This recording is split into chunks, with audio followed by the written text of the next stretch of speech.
Toby is a tram engine. He is short and sturdy, he has cow catchers and side plates, and doesn't look like a steam engine at all. Toby's tramline runs alongside roads and through fields and villages. He takes trucks from farms and factories to the main line, and he always rings his bell cheerfully to everyone he meets. He has a coach called Henrietta, who has seen better days. Toby is attached to Henrietta and always takes her with him. She might be useful one day, he says.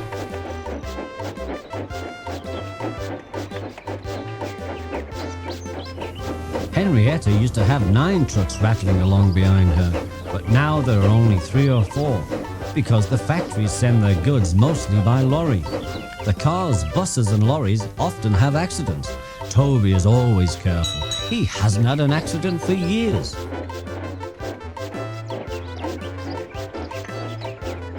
But the buses are crowded and Henrietta is empty.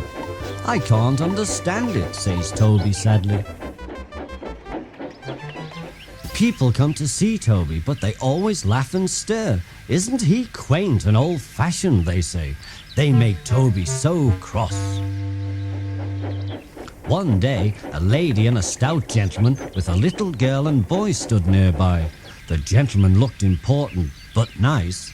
He was, of course, the fat controller, but Toby didn't know this yet. "Come on, grandfather," called the children. "Do look at this engine." "That's a tram engine, Stephen," said the stout gentleman. "Is it electric?" asked Bridget. "Whoosh," hissed Toby crossly. "Shh, shh," said her brother. "You've offended him." "But trams are electric, aren't they?" asked Bridget. "They are mostly," said the stout gentleman, "but this is a steam tram." "May we go in it, grandfather?" asked the children. The guard had begun to blow his whistle. "Stop!"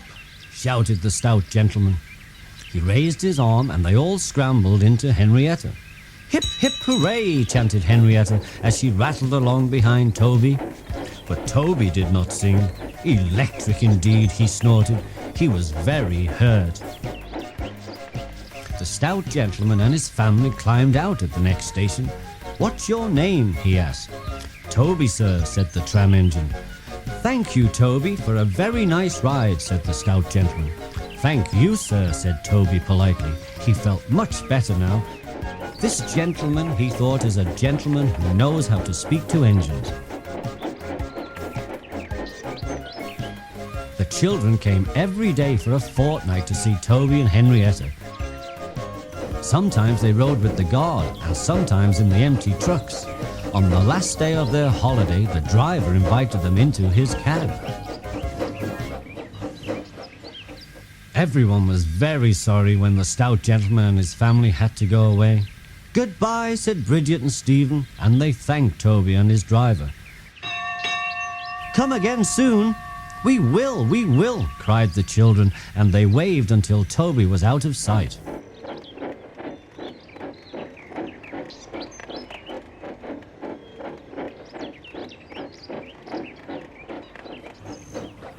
The months passed. Toby had few trucks to pull, and even fewer passengers travelled on his tram line.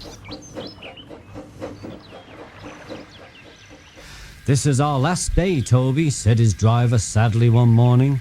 "The manager says that we must close the line." That day, everyone wanted the chance of a last ride with Toby and Henrietta.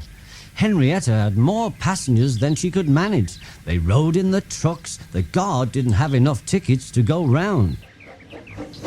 As they travelled along, the passengers joked and sang.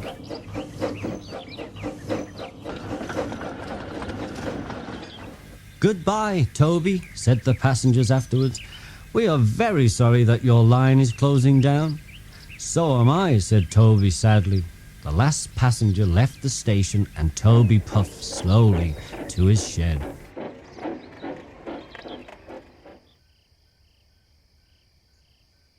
Nobody wants me, Toby thought, and he went unhappily to sleep.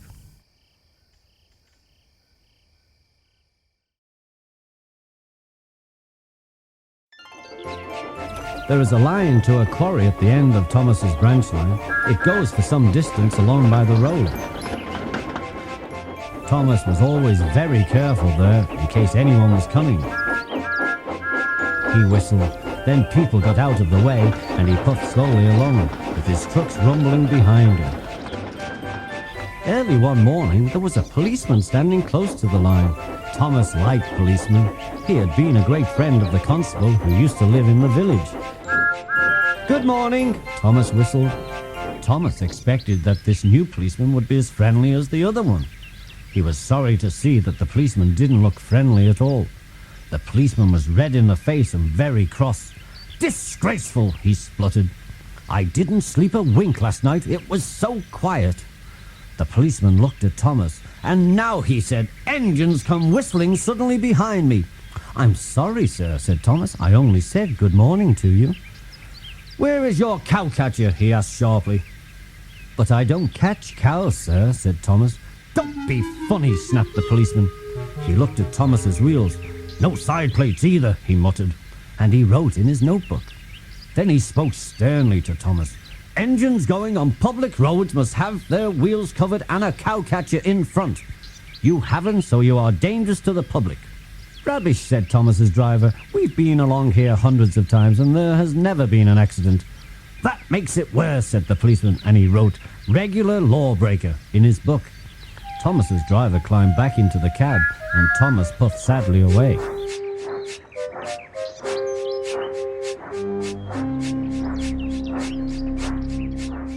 The fat controller was having breakfast. He was eating toast and marmalade. His wife had just given him some more coffee. The butler came in. "Excuse me, sir," he said. "You are wanted on the telephone." "Bother that telephone," said the fat controller. "I am sorry, my dear," he said a few minutes later. "Thomas is in trouble with the police and I must go at once." He gulped down his coffee and hurried from the room. At the station, Thomas's driver told the fat controller what had happened. "Dangerous to the public indeed. We'll see about that," said the fat controller. The policeman came onto the platform and the fat controller spoke to him at once. But however much the fat controller argued with him, it was no good. "The law is the law," said the policeman, "and we can't change it." The fat controller felt quite exhausted. "I'm sorry," he said to Thomas's driver. "It's no use arguing with policemen. We will have to make those cowcatcher things for Thomas, I suppose." "Everyone will laugh, sir," said Thomas sadly. "They will say that I look like a tram." The fat controller stared at Thomas, and then he laughed. "Well done, Thomas. Why didn't I think of it before?" he said. "We want a tram engine," he went on. "When I was on my holiday, I met a nice little engine called Toby. He hasn't enough work to do, and he needs a change. I'll write to his controller at once."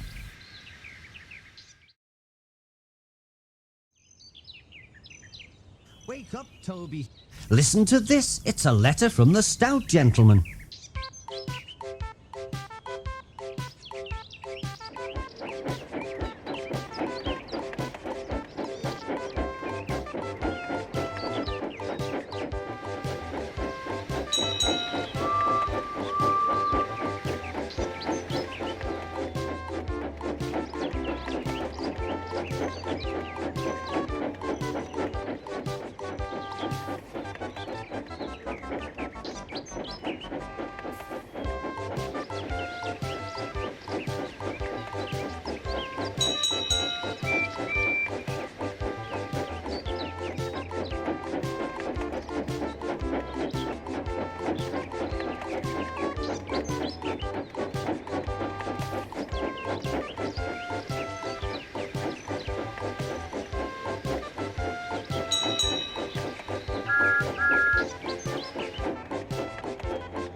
A few days later, Toby arrived. "That's a good engine," said the fat controller. "I see that you have brought Henrietta with you." "You don't mind, do you, sir?" asked Toby anxiously. "The station master wanted to use her as a hen house, and that would never do." "No, indeed," said the fat controller gravely. "We couldn't allow that." Toby made the trucks behave even better than Thomas did. At first, Thomas was jealous. but he was so pleased when Toby rang his bell and made the policeman jump that they have been firm friends ever since.